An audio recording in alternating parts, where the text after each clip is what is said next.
কালিয়াগঞ্জ শহরে ভূগর্ভস্থ জলস্তর স্বাভাবিক রাখতে বৃষ্টির জল সংরক্ষণ প্রকল্প গড়ে তুলেছে পৌরসভা। 11 নম্বর ওয়ার্ডের হাসপাতাল পাড়ায় জল সংরক্ষণ প্রকল্প গড়ে তোলা হচ্ছে।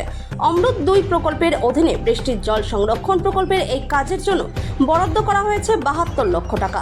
হাসপাতাল পাড়া এলাকায় ক্রয় করা মজে যাওয়া একটি জলাশয় সংস্কার করেই বৃষ্টির জল সংরক্ষণ প্রকল্প রূপায়ণ করছে কালিয়াগঞ্জ পৌরসভা।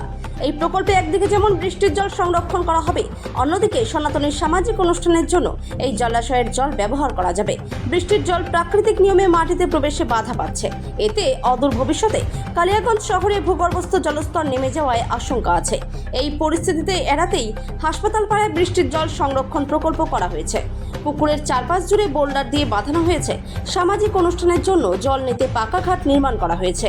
হাসপাতাল করা আপনাদের পৌরসভা নিজস্ব জমি থেকে প্রকল্প চালিত হবে, বিজেপি বিষয়টা বলতে এটা অমৃত 2 থেকে আমাদের একটা 74 লাখ টাকার স্যাংশন হয়েছে, যেটা ওয়াটার বোর্ডে জল ধরো যে পরিকল্পনা আছে তার মধ্যে আমাদের নিজস্ব জায়গার মধ্যে একটা পুকুর ছিল, সেটা একদম মজে গেছে।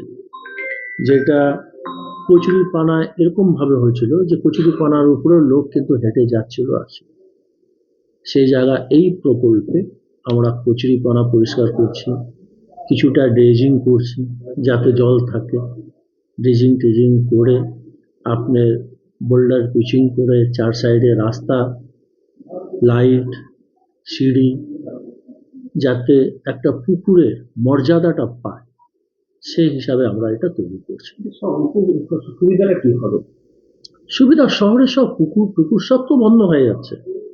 আজকে আপনার বাড়ির কোনো একটা প্রোগ্রামে একটা ঠাকুর বিসর্জন কোথায় যাবেন সেই জায়গা আজকে আর থাকতেছে না। যেভাবে পুকুর জলাশয় বন্ধ হয়ে গেছে, তারই আমাদের সরকারের একটা পদক্ষেপ যাতে জলাশয়গুলা জলাশয়ের মতনই থাকে। সে জলাশয়ের একটা দুটো উপকার নাই।